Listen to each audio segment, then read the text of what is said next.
ગમે તે એક આકૃતિ દોરીએ કે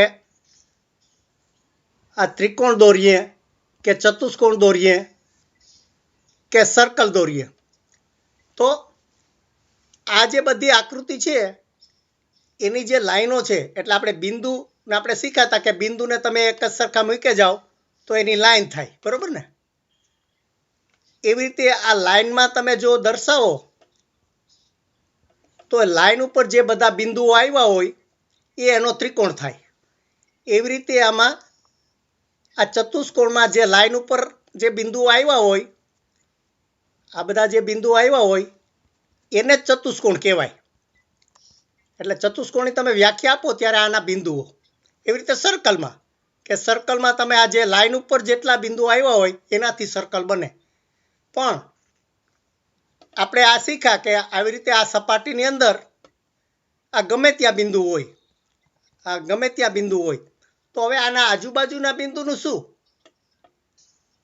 એનો પણ ઘણી વખત આપણે સંબંધ આવશે. ધારો કે આપણે કિરણ શીખાતા કે આ આપણે QR નો આ ખૂણો દોરીએ તો ખૂણામાં આ ABC ખૂણો હોય તો આ BA અને BC એ કિરણથી ખૂણાનું નામ લેવાય.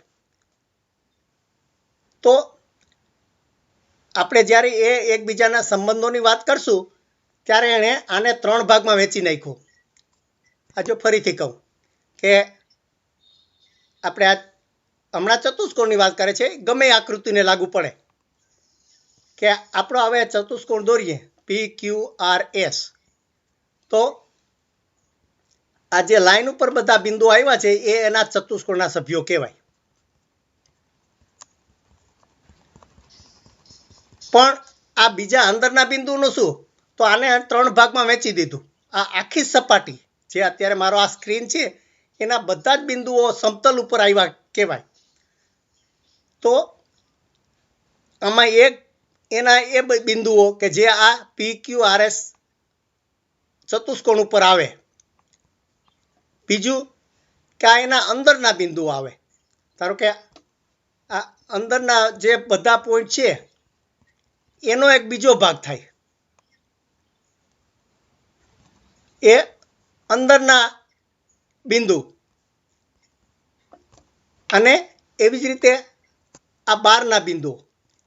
એટલે આપણે શું થશે, અત્યારે નથી આવ્યું પણ આગળ તમારે આ બધાના સંબંધો આવશે કે પછી બહારના અને અંદરના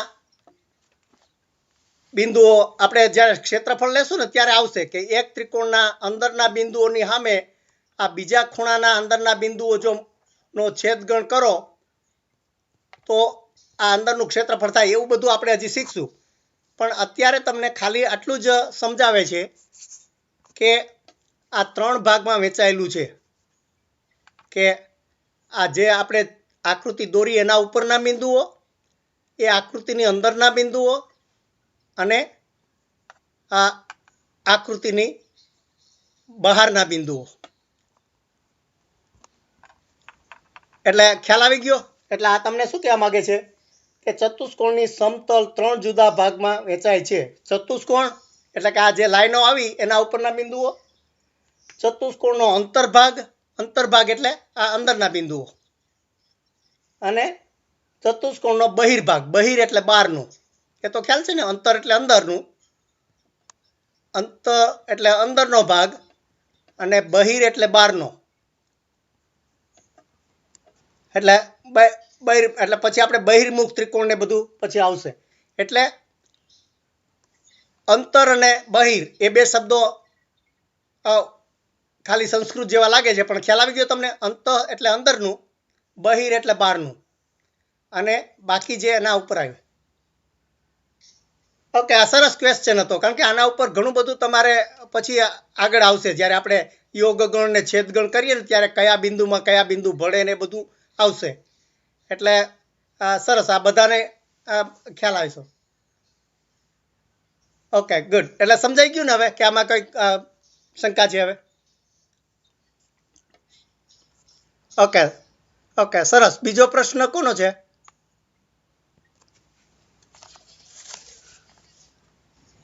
ઓકે, કેટલામ પાનું પાનું કહો મને.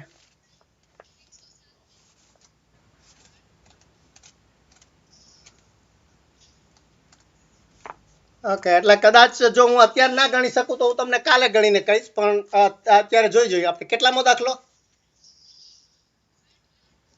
ઓકે, એક નળાકારની ત્રિજ્યા અને ઊંચાઈનો ગુણોત્તર 5-7 છે અને ઘનફળ 550 છે, તો નળાકારની ત્રિજ્યા શોધો. ઓકે, સરસ. એટલે આમાં શું છે, બીજગણિત અને અંકગણિત બે સાથે કરી દીધા છે. આ બહુ સરસ દાખલો છે કે એટલે આપણે આ ખબર છે કે ત્રિજ્યા આર કહીએ અને આપણે ઊંચાઈ શેમાં કહીએ, એચ, બરોબર. એટલે આને આર અને એચ આપ્યા. હા,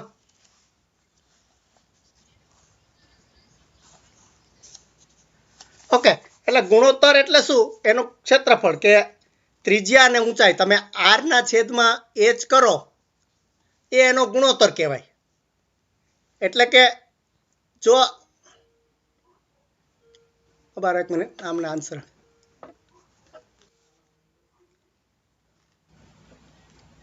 હાલો કિરણ, યા તમને આપી દઉં, તમને મીટિંગ આઈડી આપું છું, 1 મિનિટ.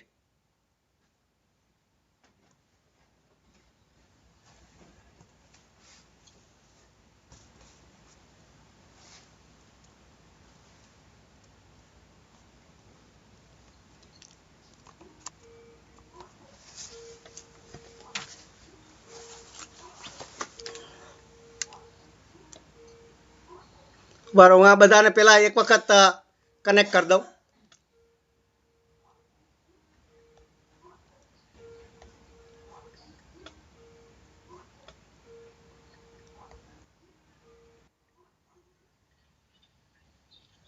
ઓકે, અજીતસિંહ, યા હું તમને આઈડી આપું છું, મીટિંગ આઈડી હવે ચાલુ કરી દીધી.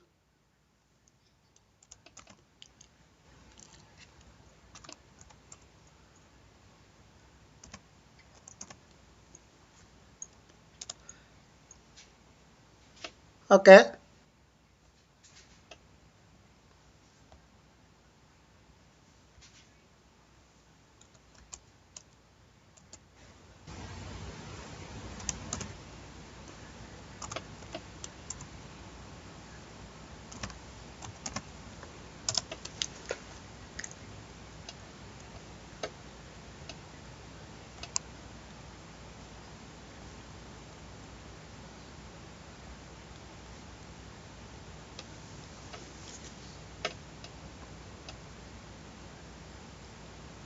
ઓકે.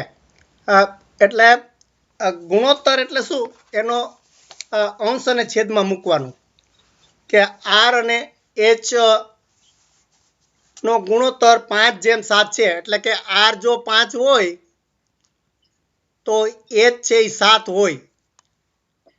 એટલે આ 5:7 નો જે ગુણોત્તર મૂકો તો એ રેકોર્ડિંગ ચાલુ છે. એટલે પછી તમારે જે સૂત્ર છે, ધારો કે આમાંથી તમારે ક્ષેત્રફળ કે શોધવાનું હોય, એટલે ઘનફળ કીધું છે, તો આપણે ઘનફળનું સૂત્ર શું છે, પાઈ આર સ્ક્વેર એચ, બરોબર ને. એટલે તમે હવે આર કે એચ ગમે તેનું એકમાં તમે કિંમત ફેરવી નાખો. ધારો કે આ ગુણોત્તર છે, આ ગુણોત્તરમાં આપણને ખબર છે કે આ આપણે સૂત્ર થઈ ગયું એને સામસામે ગુણી નાખીએ તો જો આ 7 ને આ બાજુ લઈએ તો 7 આર બરાબર 5 એચ થાય. એ સમજાણું? આ સમજાણું તમને? હા, ઓકે. હવે ઓકે, તમે જો આર ની કિંમત આમાં શોધવી હોય તો આર બરાબર 5/7 ગુણ્યા એચ એવું થાય. તો આ જે સૂત્ર છે, આપણે આની કિંમત આપી છે ઘનફળની કે 550 છે. 550 બરાબર 5 પાઈ આર સ્ક્વેર અને એચ ની જગ્યાએ તમે 5/7 એચ મૂકી દો. અરે આર મૂકી દો, અથવા તો તમે ઉભા રહો, આરની કિંમત આપણે એચની કિંમત સહેલી પડશે, એટલે એચની કિંમત શોધવી હોય તો આ એચની કિંમત શોધવી હોય તો એચની કિંમત શું થાય? એચ બરાબર આપણે 7/5 આર થાય, બરોબર ને? એટલે સૂત્ર તો પછી તમે ખ્યાલ આવી ગયો ને હવે? ઓકે, બસ પછી એચની જગ્યાએ આરમાં કિંમત મૂકી દેવાની અને પછી પાછું એનું સૂત્ર આપણે આરને એક બાજુ ખાલી એકલો રહે ને બાકી બધી ફરી જાય ને આરની કિંમત આવે એ રીતે શોધી લેવાની. ખ્યાલ આવી ગયો હવે? Okay, good. ઓકે, બીજો પ્રશ્ન કંઈ?